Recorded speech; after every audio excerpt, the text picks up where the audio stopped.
Year Hook private limited presents Amulya Aditya, written by Renuka Jaladanki, narrated by Aparna Nandan. Amulya Aditya, episode 36, ప్రేమ వరద. నవీన్ చేసిన promise గురించి అమూల్యకి చెప్పాడు ఆదిత్య.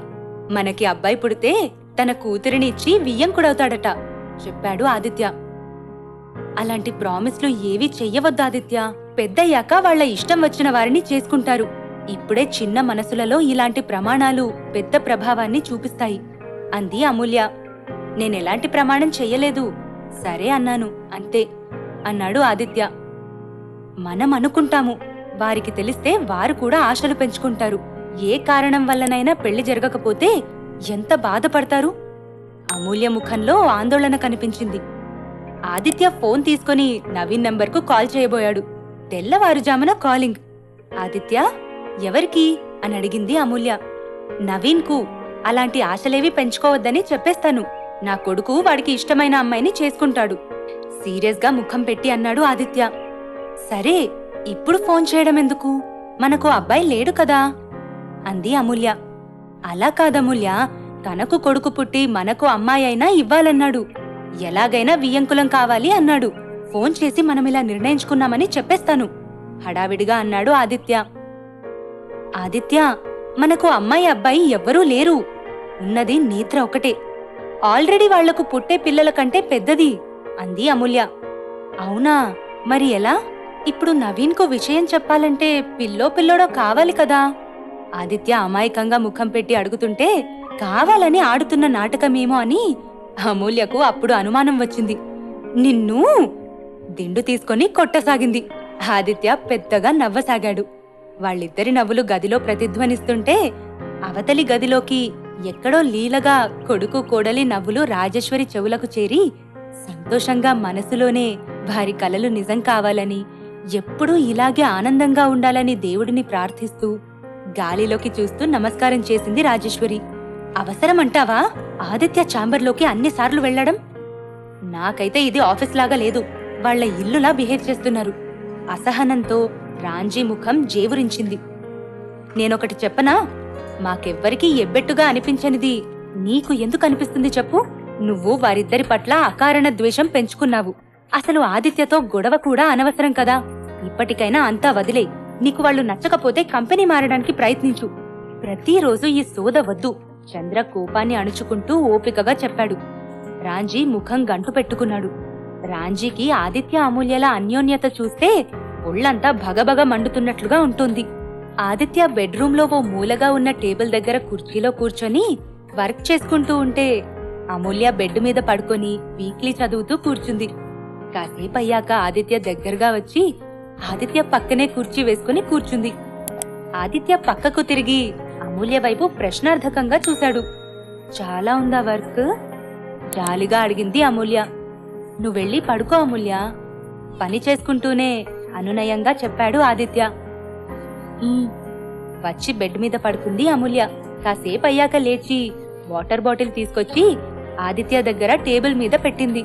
మధ్యలో దాహమైతే తాగు అంది అమూల్య. ఆదిత్య ల్యాప్టాప్ పక్కన పెట్టి వచ్చాడు. ఏంటి, నిద్ర పట్టలేదా? అమూల్య కళ్లలోకి చూస్తూ ప్రశ్నించాడు ఆదిత్య. గారంగా అంది అమూల్య. జోలపాడనా? ఆదిత్య అమూల్యను ఆప్యాయంగా దగ్గరకు తీసుకున్నాడు.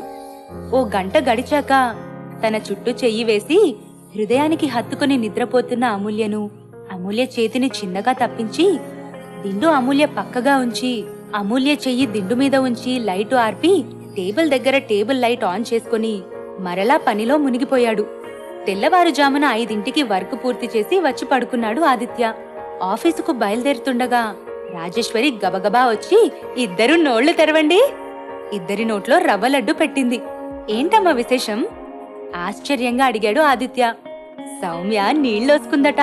నువ్వు మేనమామవు కాబోతున్నావు సంతోషంగా అంది రాజేశ్వరి.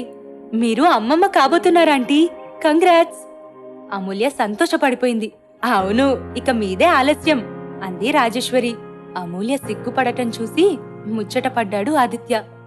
కారులో వెళ్తుండగా మీ పిన్ని నాకు ఫోన్ చేసింది ఆదిత్య అన్నాడు. నాకు చెయ్యలేదే? ఆశ్చర్యంగా అడిగింది అమూల్య. ఇంట్లో కష్టంగా ఉందట, నువ్వు లాస్ట్ మంత్లో కూడా మనీ పంపించలేదట కదా అని అడిగాడు ఆదిత్య. అంది అమూల్య.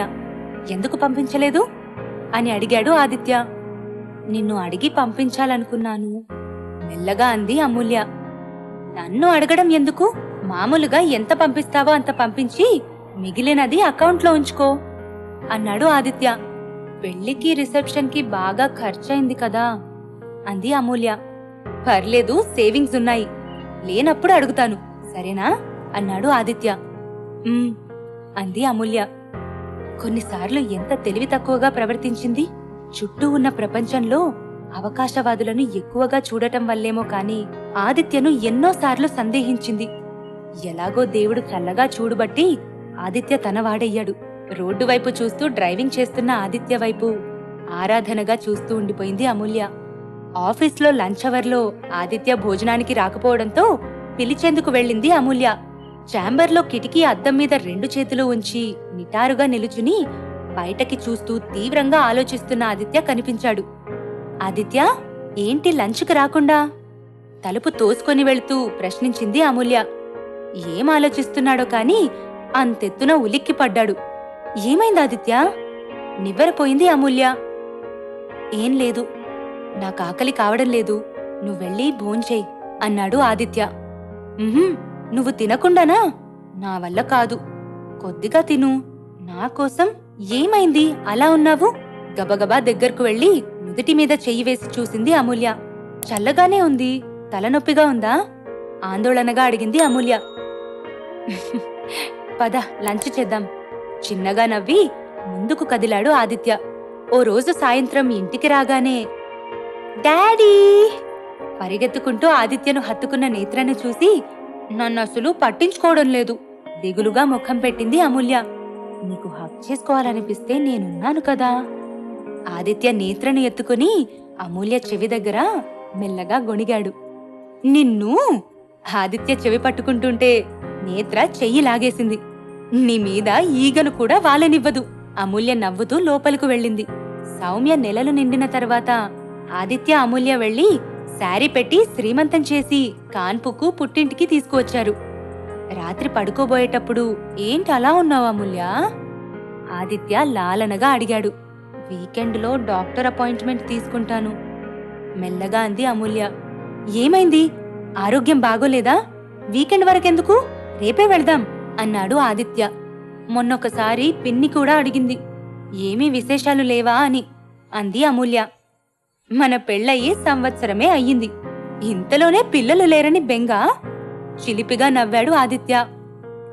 అయినా అమూల్య ముఖంలో మార్పు రాకపోవడంతో సరే సరే వీకెండ్ డాక్టర్ దగ్గరకు వెళ్దాం ఒప్పేసుకున్నాడు ఆదిత్య. ముందు నేను మాత్రమే టెస్ట్ చేయించుకుంటాను, డాక్టర్ అవసరమంటేనే నువ్వు అంది అమూల్య. పిల్లలు కావాలంటే భార్య భర్తలు ఇద్దరూ చూపించుకోవాలి అన్నాడు ఆదిత్య. అవసరం లేదు, నాకు తెలిసి నీలో ఏ లోపం ఉండి ఉండదు అంది అమూల్య. ఆదిత్య ఎందుకో ఆ మాటకు మౌనంగా ఉండిపోయాడు. లోపం కాదు సమస్య, సరే రేపు వెళ్దాం అన్నాడు ఆదిత్య.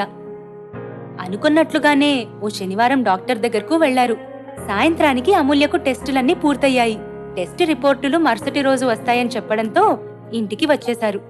ఆదివారం డాక్టర్ టెస్ట్ రిజల్ట్స్ చూసి ఎలాంటి సమస్య లేదని, మనసు ప్రశాంతంగా ఉంచుకోవడం తప్ప మరో మార్గం లేదని, ఎప్పుడూ సంతోషంగా ఉండేలా చూడమని చెప్పింది. ఎందుకైనా మంచిది మీరు కూడా ఒకసారి టెస్ట్ చేయించుకోండి డాక్టర్ ఆదిత్యకు సలహా ఇచ్చింది. అలాగే ఈ శనివారం వస్తాను డాక్టర్ మాటిచ్చి వచ్చాడు ఆదిత్య. ఇంటికి వచ్చిన తర్వాత బెంగ తీరిందా?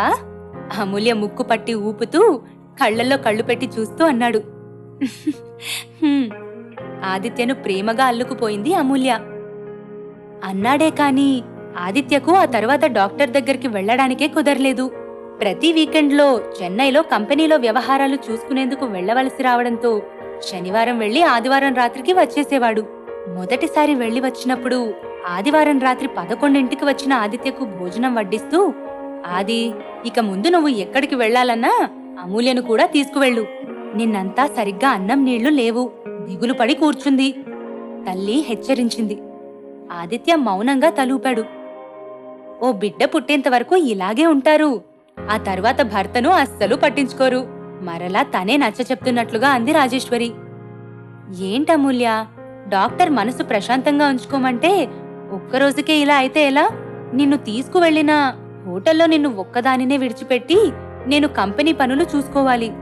నా మనసంతా నీ దగ్గరే ఉంటుంది. ఇక్కడ ఉంటే నాకు నీ గురించి దిగులు ఉండదు అన్నాడు ఆదిత్య. అమూల్య మౌనంగా ఉండిపోయింది. అమూల్య కళ్లలో నిరాశ నిస్పృహలు ఆదిత్యను మరింత కల్లోల పెడుతున్నాయి. ఏమిట్రా? ఆప్యాయంగా అడిగాడు ఆదిత్య. చిన్న వయసులో పెళ్ళైతే పిల్లల కోసం తాపీగా ఎదురు చూడవచ్చు, కానీ వయసు కూడా ఎక్కువే కదా. అమూల్య స్వరంలో బాధ ఆదిత్య మనస్సును కమ్మేసింది. డాక్టర్ అది కూడా సమస్య కాదు, 10 ఏళ్ల వరకు పిల్లల విషయంలో ఇబ్బంది లేదు అని చెప్పిందా? అనునయంగా నచ్చచెప్పాడు ఆదిత్య. ఏంటమూల్య, ఇది నువ్వు కాదు. ఇంత బేలగా ప్రవర్తిస్తున్నావేంటి? అప్పుడే ప్రయాణం చేసి వచ్చాడేమో. ఆదిత్య స్వరంలో విసుగు కనిపించింది. అయ్యో సారీ, విసిగించానా? వెంటనే మామూలుగా అయిపోయి ఆదిత్య నడుము చుట్టూ చేతులు వేసింది అమూల్య. అదేం లేదు, అమూల్యను దగ్గరకు తీసుకుంటూ అన్నాడు ఆదిత్య. నెక్స్ట్ వీకెండ్ నువ్వు ఖచ్చితంగా డాక్టర్ దగ్గరకు వెళ్ళకపోతే ఒప్పుకోను, అమూల్య హెచ్చరించింది. కాళ్ళు చేతులు కట్టేసి అంబులెన్స్ ను పిలిచి లాక్కెళ్తావేమో. పెద్దగా నవ్వేశాడు ఆదిత్య. సౌమ్యకు పాప పుట్టింది. ఆదిత్య చెన్నై వెళ్లడంతో రాజేశ్వరి, అమూల్య ఇద్దరే హాస్పిటల్కు ఇంటికి తిరగడంతో కష్టపడ్డారు. నవీన్ కు ఫోన్ చేయగానే వెంటనే వచ్చేశాడు. పాపకు నిర్వి అని పేరు పెట్టారు. నేత్ర సంతోషానికి అవధులు లేవు. ఎప్పుడూ పాప దగ్గరే ఉండేది. బారసాల అయిన తర్వాత నవీన్ సౌమ్యను ఎక్కువ రోజులు హైదరాబాద్లో ఉంచలేదు. ఇంట్లో వాళ్ల అమ్మగారు చూసుకుంటారని తీసుకువెళ్లాడు. Today Deepu's birthday. ఫోన్లో రిమైండర్ గుర్తు చేయడంతో వెంటనే దీపుకు ఫోన్ చేసింది అమూల్య. హాయ్ దీపు అంది అమూల్య. అమూల్య, ఎన్నింటికి వస్తున్నావు అని అడిగింది దీపు. ఎక్కడికి అని అడిగింది అమూల్య. మా ఇంటికి అంది దీపు. నీ ఇంటికెందుకు? నీకు బర్త్డే విషెస్ చెప్పాలని ఫోన్ చేశాను అంది అమూల్య. దొంగ, అబద్ధాలు చెప్పకు. నన్ను సర్ప్రైజ్ చేద్దామనుకుంటున్నావు కదూ? ఇప్పుడే ఆదిత్యను నిన్ను బేకరీ దగ్గర చూశాను. ఎన్నింటికి వస్తున్నారు అది చెప్పు ముందు. లంచ్ ఏర్పాట్లలో ఉన్నాము. నేత్రను కూడా తీసుకువచ్చారా అని అడిగింది దీపు. నిజంగా నన్ను చూసావా? నవ్వింది అమూల్య. నిన్ను సరిగ్గా చూడలేదు, కానీ ఆదిత్యను మాత్రం స్పష్టంగా చూశాను. కేకు పట్టుకుని నా ముందు నుంచే వెళ్లారు. నువ్వేమో కార్లో ఉన్నావు. అనవసరంగా టైం వేస్ట్ చేయక చెప్పవే, ఎన్నింటికి వస్తారు? దీపు హడావిడి పడిపోయింది. నా మాట నమ్ము దీపు, మేమసలు బెంగళూరు రాలేదు. ఆదిత్య కంపెనీ పని మీద చెన్నై వెళ్లాడు అంది అమూల్య. సరే, ఆదిత్య అక్కడి నుండి ఇక్కడికి రావచ్చు కదా. ఏంటో. సరే, ఉంటాను. విషెస్ చెప్పే మరి. ఫోన్ పెట్టేసిన దీపు ఆలోచనలో పడింది. ఆదిత్య పక్కన కార్లో ఉన్న అమ్మాయి ఎవరు? ఎవరో ఆఫీస్ వారై ఉంటారు అనుకోవడానికి అమూల్యకు చెన్నై వెళ్తున్నానని ఎందుకు చెప్పాడు? దగ్గరవారు అయిన వారి దగ్గర అడగవలసినవి కూడా మనసులో దాచుకోవడం. నేత్ర హోంవర్క్ చూసింది. ఏమీ చేయలేదు. ఆంటీ, నేత్రకు హోంవర్క్ చెయ్యమని చెప్పడం మీరు మర్చిపోయారా అని అడిగింది అమూల్య. లేదు అమూల్య, నేత్ర ఆదిత్యతో చెన్నై వెళ్ళింది. నువ్వు లేకపోవడంతో వాడి వెంట పడింది. ఆఫీస్ వర్కుకు ఇబ్బంది అవుతుందేమో అని నేను చెప్తుంటే ఇద్దరూ వినలేదు అని చెప్పింది రాజేశ్వరి. నేత్రను నిద్రపుచ్చే ముందు స్కూల్ విషయాలు అడిగింది. చెప్తూ ఉన్నట్లుండి, మమ్మీ, నాకు అమ్మ ఉంది చిన్నగా చెవిలో చెప్పింది నేత్ర. అమూల్య ఒక్క క్షణం నిర్ఘాంతపోయింది. కాసేపైన తర్వాత తమాయించుకుని మమ్మీ అన్నా అమ్మ అన్నా ఒక్కటే నచ్చ చెప్పబోయింది. కానీ ఆ ఆంటీ నేను పాప అమ్మను అంటుంటే, డాడీ అలాగే నువ్వు పాప అమ్మవు అన్నాలు. నేను మమ్మీనే అమ్మ అని చెప్పాలనుకున్నాను, కానీ నేను నిద్రపోతున్నాను కదా. అమాయకంగా నవ్వింది నేత్ర. అమూల్య హృదయంలో సముద్ర ఘోష. గుండె వేగంగా కొట్టుకోసాగింది. ఊపిరి తీసుకోవడం కష్టమవుతున్నట్లుగా ఉంది. ఏం జరుగుతుందో? పాపను ఇంతకంటే తరచి అడగడం తప్పు. పాపను ఆదిత్య ఎక్కడికి తీసుకువెళ్లాడు? తనకెందుకు చెప్పలేదు? ఆదిత్య తనకు దూరమైపోతున్నాడా? పాపను కూడా దూరం చేస్తున్నాడా? ఆదిత్య తనకు తెలియకుండా ఇవన్నీ ఎందుకు చేస్తున్నాడు? గుండెల్లో సన్నగా రంపంతో కోస్తున్న భావన. ఇంకా నిద్రపోలేదా నేత్రా? మెల్లగా సన్నని స్వరంతో అంటూ ఆదిత్య వచ్చి పక్కనే పడుకొని తన మీదుగా వంగి నేత్రను చూస్తుంటే అతని స్పర్శ అమూల్యకి భరించలేనట్లుగా అనిపించింది. నిద్రపోయింది. పద, డిన్నర్ చేద్దాం. అక్కడ మీ అత్తగారు తెగ ఆరాటపడిపోతున్నారు కోడలు భోజనం చేయలేదని. నేత్రకు మెలకువ వస్తుందేమో అని మెల్లగా చెవి దగ్గర చెప్తున్న సాకుతో చెక్కిలి మీద పెదవులతో స్పృశించాడు ఆదిత్య. అబ్బా!